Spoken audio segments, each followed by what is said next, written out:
A lot of times I think people think that, oh, a cease and desist, it just means that you're like a bully or something, but it's really not. Once you get a trademark, you actually have a duty to police your mark. If you see people using the same or similar things, you have a duty to get them to stop or attempt to get them to stop. You don't really want that confusion. So that's why you don't want anyone else out there existing with something that's really similar to your brand because it can tarnish your brand. Microphone check, 1, 2, what is this? You're now listening to a brand new episode of the Play Big Faster podcast. Look what you done started. Let's go. Welcome to another episode of the Play Big Faster podcast. I'm your host, Cherie Prince, and we are joined today by Kelli Jones. Kelli is a trademark attorney for entrepreneurs. Hey, Kelli. Hi, thanks so much for having me. Thank you so much for agreeing to come out and just share some of your knowledge with us. What you do is so important, and I don't want to mess it up because I don't do trademarks or any sort of IP stuff. So if you can just tell us what you do, and we'll start there. Sure. So I help business owners, whether they're small business, online business, brick and mortar, whatever, protect their brand through trademarking. So really owning the part of their brand, something, a lot of times it's their business name, something like that. So I help them own their brand so they can continue to build their business without having to worry about whether their name is going to be caught up in legal trouble. And the interesting thing about that is, and I mentioned before, I'm an attorney as well, and I help people with asset protection. Part of that is showing them how to protect their assets, which include intellectual property. But intellectual property is really just an umbrella. And we know that we have different types of things under the umbrella. So if you can tell us just what other things besides trademarks fall under intellectual property. Sure. So there's a couple of things there. We have trademarks, contracts, trade secrets, and patents. Those are really the main areas when we talk about intellectual property. Now, patents are really the least utilized of all of these just because they are for specific inventions. So you're protecting that. Maybe it's like a software, an algorithm, or like some type of invention. Not every business even has their own invention. And that is something that you would go to a specialized patent attorney for, and they would help you with that. That's also the most expensive of the intellectual property types to protect. Then after patents, we have copyright and trademark, which a lot of people use interchangeably. So copyright is really something, when you think of copyright, think of the creation. So it is some type of creative work. It could be a video, a picture, a recording, like a podcast recording, a sculpture, any type of creation, like a creative work. And as soon as you publish it somewhere, so even publish online or publish the book, something like that, then that is, you are the owner of that copyright because you created it. So the copyright is something that you create. Trademark is the brand. So while copyright is the actual creative part of what you're doing, the trademark is the brand itself. So it can be your business name, it could be a podcast name, it could be an offer name, basically something that you use to identify your goods and services. So, it's not something that you just use a copy in your messaging, but it's something that actually identifies your goods and services, and also something that you publicly use for the foreseeable future. And then trade secrets are something that is like confidential secret to your brand. One that people might talk about is like the Coca-Cola recipe. Like that is like a trade secret to their brand.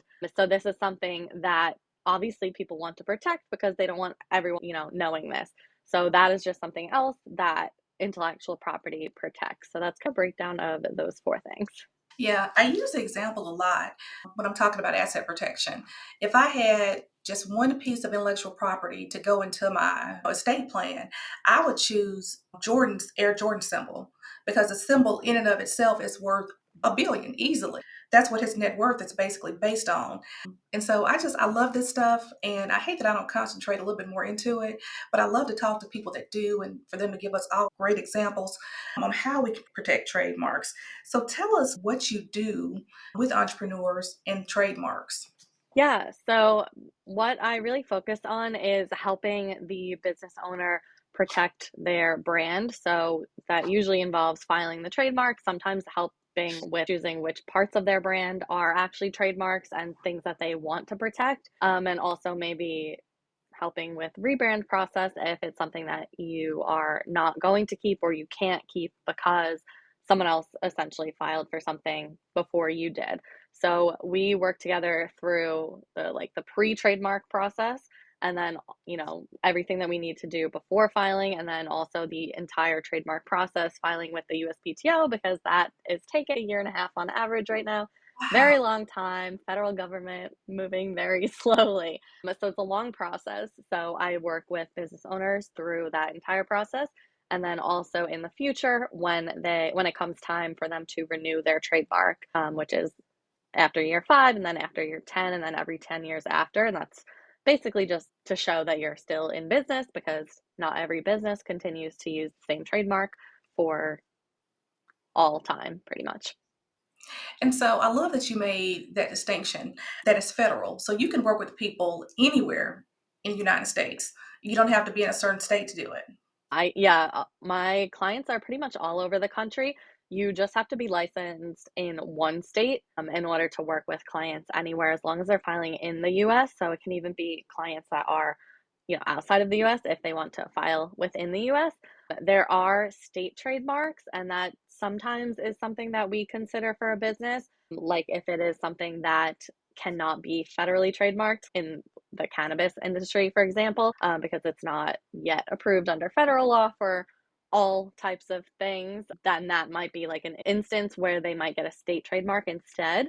But typically, we always try to do a federal one where we can, because a state trademark might not always hold up. If someone else has the federal trademark, they still might be able to landlock you into a small area within your state. So, yes, that's why it's important that it is federal. So tell me, how do I know when I need a trademark? So typically, I ask 3 questions. First, do you have something in your brand that you intend to keep at least for the foreseeable future? So, like I said, this could be your business name, podcast name, course name, product line name, anything like that. And it's not something, it's not an event that you're just running once and then you're not going to do it anymore. It's something that you're really going to stick with, at least for the next couple of years, because you don't want to go through the whole process, spending all the time and money if it's something that you think that you're going to change in a year from now anyway.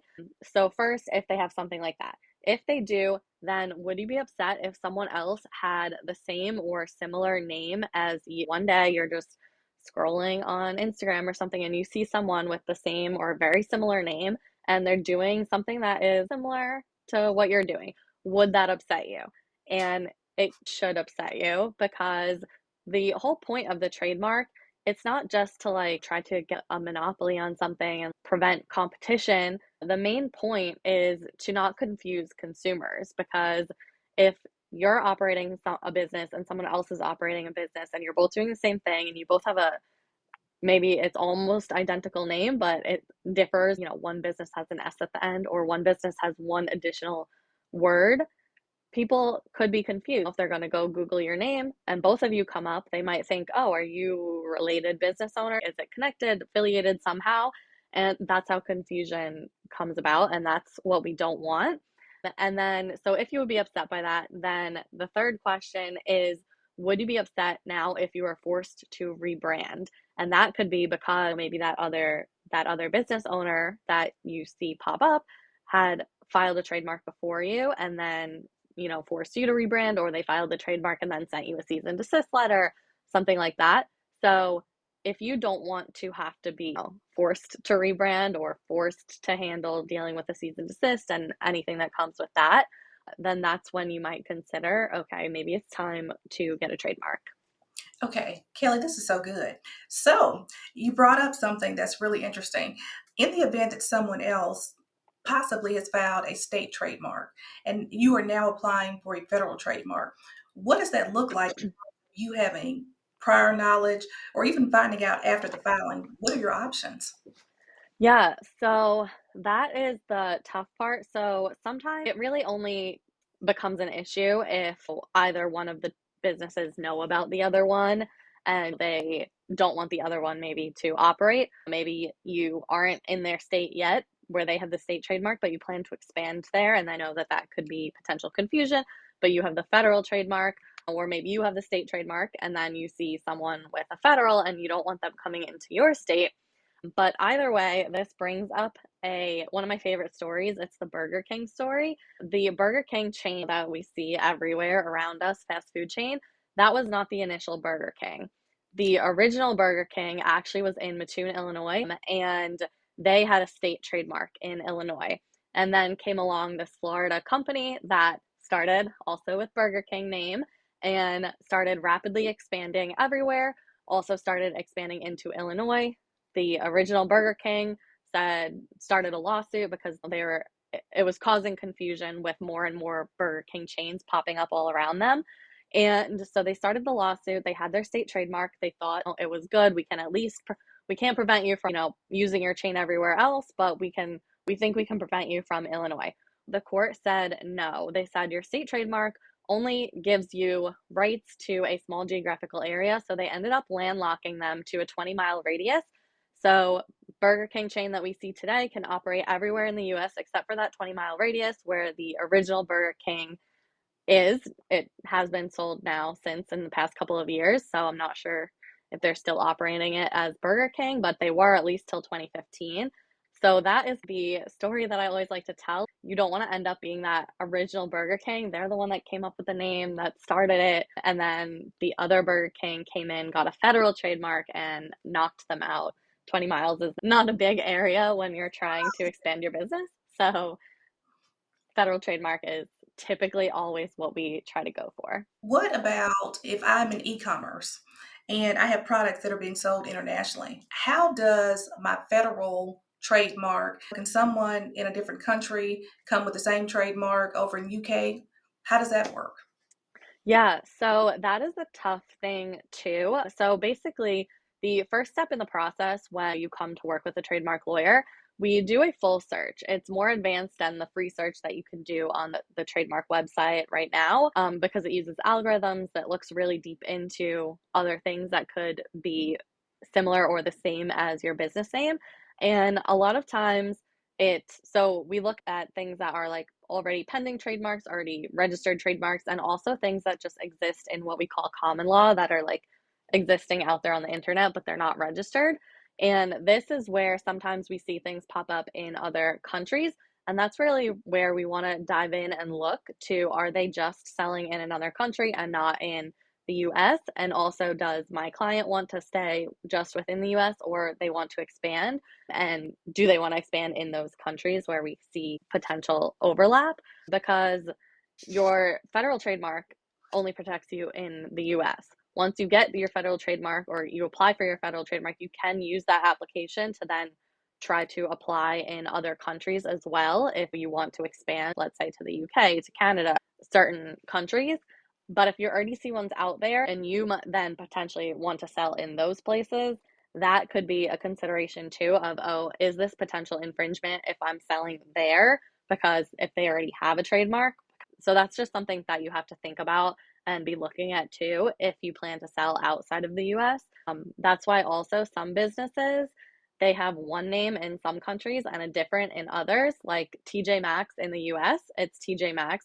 In the UK, it's TK Maxx because there was another business previously there when they opened that it was too similar, so they had to change their name. Same with Lay's, I think. Lay's is one thing here, and I forget the name, but it's something else in the UK. So sometimes these trademark things are because they can't operate with the same name somewhere else because someone else already had something similar there to start with. Okay, Kelli, you are bringing all the fire tonight.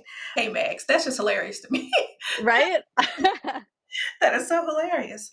One question that people may have is expense. What is the cost for a trademark? Yes. So when you are using a lawyer, which is something I typically recommend, there are certain legal things that I think you can DIY. Like if you're going to put a lot of time and effort into researching and you want to DIY your LLC and you're a single member LLC, just you filing it, go for it. When it comes to trademark, I typically don't recommend you DIYing it just because it can end up costing you more if it's not done properly. So what I tell people typically is the cost is about $3,000. This includes the attorney's fees as well as the filing fees that go to the government. it's about an average because the filing fees vary based on what you're actually applying with. If you're selling shirts or if you're selling shirts and coaching or and a podcast, like the more things, the more potential filing fees you might have. So that's where it can change a little bit, but it's about 3,000 to do that, including the whole year plus long process. And a big portion of that is also that search that I said that we do in the beginning to really assess the risk level of your mark, which is also why not to DIY it, because that is really one of the biggest pieces of what we do to, that guides how we apply, it guides if we even apply or if we completely change something. And then I typically say balance like the cost of 3,000 if, you get your trademark early, lock in your brand name versus the potential costs of not doing it early. And that is, it could be spending thousands if you have to rebrand. It could mean, paying a lawyer to handle a cease and desist letter that you get, or it could mean having to potentially fight for your brand if you don't want to just rebrand, and that is on average costs about 100,000. So that's typically why I'm like, it's the difference between 3,000 versus 100,000. Wow. So I know you shared with us the Burger King story, but do you have any other examples of just some nightmares that maybe some of your clients have faced and come to you with because they did not do this early? Yeah, so I had a client recently. She was using a name for her business for the last like 2 or so years. She had trademarked some of her other stuff in her business with me years prior, but she wasn't certain about this, that she was going to stick with this name for a program that she was doing. She didn't know if she wanted to spend the money, but then when we went to actually trademark, someone had already filed an application. They hadn't gotten the registered trademark yet, and they actually hadn't even started selling it yet, because sometimes you can apply for a trademark even if you haven't launched it yet. You don't have the registered trademark until you actually launch, but you're in the process essentially. But she was in the process, which meant just because hers was filed, my clients would be denied because of hers, even though my client was using it first, just because the other person filed first. So we tried to negotiate with her to withdraw her application since my client had been in use first, which technically the law is who's using it first. But she was not willing to do that, so we ended up having to file an opposition to oppose her trademark because it was still pending. So it still cost my client the couple thousand to file her own trademark, and then we also had to start this opposition process, which this is where it could be an average of 100,000. Luckily for us, she was also a very small business owner, so she ended up, after we filed the opposition, which was about 2,500, including the $600 trademark government filing fee for that opposition. She actually said, "Fine, whatever. I'm just gonna abandon my trademark application now. You can have it." So we got lucky there, but that is not always what happens. I still feel like even though we didn't come close to the 100,000 average, it's still 4 or 5,000 is still a lot for a small business. So even that, I was like, oh my God, I feel so bad that you have to even go through just this part of it, because it's still a lot. So that was a difficult thing to go through for my client. She's also she still has a 9 to 5. She's running a small business part time on the side. So that is just something that she had to go through recently. There is so much value to what you do. Kelli, y'all need to raise your prices. IP attorneys, raise your prices. No, I'm so serious. Because to me, that's just is there's so much value there. And if you don't do it early and you look at what it costs, I would easily, as a small business, try to budget that early. Because I think what happens is when we are putting our business plan together, I don't think people just really put a lot of value on IP and what it Yeah, costs. definitely. Yeah, I definitely think that is true. And that is something where, a lot of times I tell people, like, even if you don't have the 3,000 to file the trademark and do the whole process, sometimes just the trademark consultation with a lawyer is, it can identify major red flags that might cause you to be like, oh, okay, this is not a good name for my brand long term. So maybe I'm going to change something about it now, or maybe it's infringing and I'm definitely going to change something about it now. That's why I try to always tell people, put that trademark consultation at least in your budget from very early on, because at least that can help guide you to make sure, even if you're not filing yet, you're at least using a name that is not like major red flags for your brand. Yeah. And one thing that I love about the information that you're sharing with us, we're going to have this episode, but you actually have a podcast as well, correct? No, not yet. Oh, so my link is it's lawyerkelly.com/podcast. That's just where I have things that anyone can go to, but that's just the link that I give when I'm on a podcast. You can sign up for my email list I send 2 email newsletters a month with just legal tips for you. And then it also has the link directly to a trademark consultation, just makes it easier that everything's on one page. Okay. So she does not have one yet, but she's going to get one because otherwise she's going to be a regular on the Play Big Faster podcast. So she's going to have to about that because we are loving some of this great information. So the term that you used before is renting versus owning. Could you break that down for us, kind of unpack it? Yeah. So I typically say when you have a trademark, a registered trademark, you're essentially moving from renting your brand to owning it. And what I mean also is owning it within the specific area that you are registering it in. So, whatever your goods and services are, because you can't get the trademark in absolutely everything. If your business is like selling jewelry online, you can't stop someone from using the same or similar name if they have like a consulting business, for example. But if they have something that's maybe close, maybe they're selling like scrunchie, hair accessories, things like that, then maybe that is something that's much closer. There could be that confusion there. And that's where you're essentially owning it in your area and then also in anything related.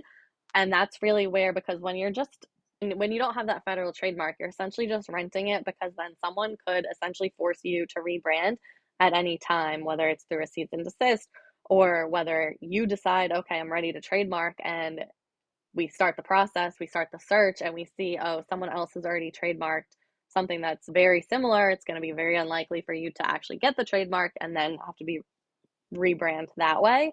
So that's really where you're just rolling the dice, really, with, are you going to be able to keep this brand or are you going to have to change it? And so I think it's so important that you mentioned cease and desist letters.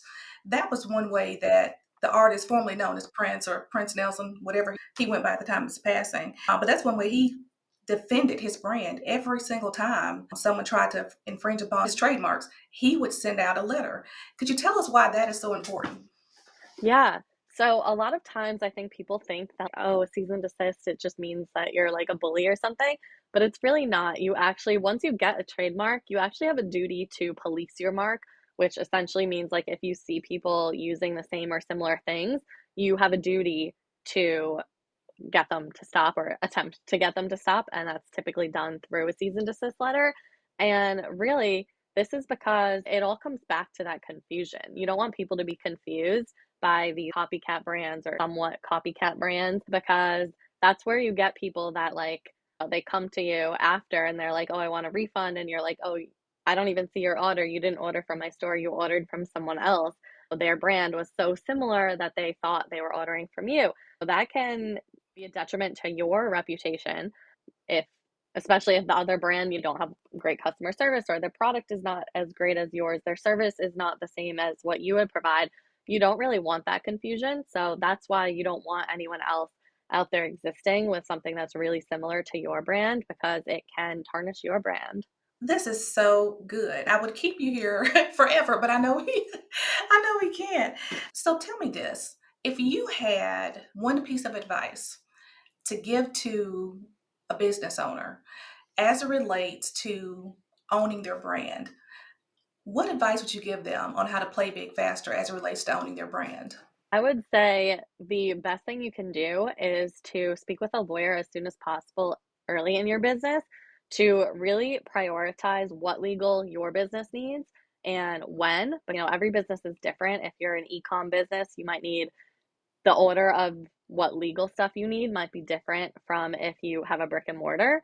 So speaking with a lawyer as soon as possible is really going to help you build that like timeline of what you need and when, and it's going to allow you to not have to worry about the legal stuff and just focus on building your brand much quicker without having to be forced to rebrand or getting hit with cease and desist or filing a trademark and getting it denied, all these other things. So it'll really let you expand your brand much quicker and faster, easier.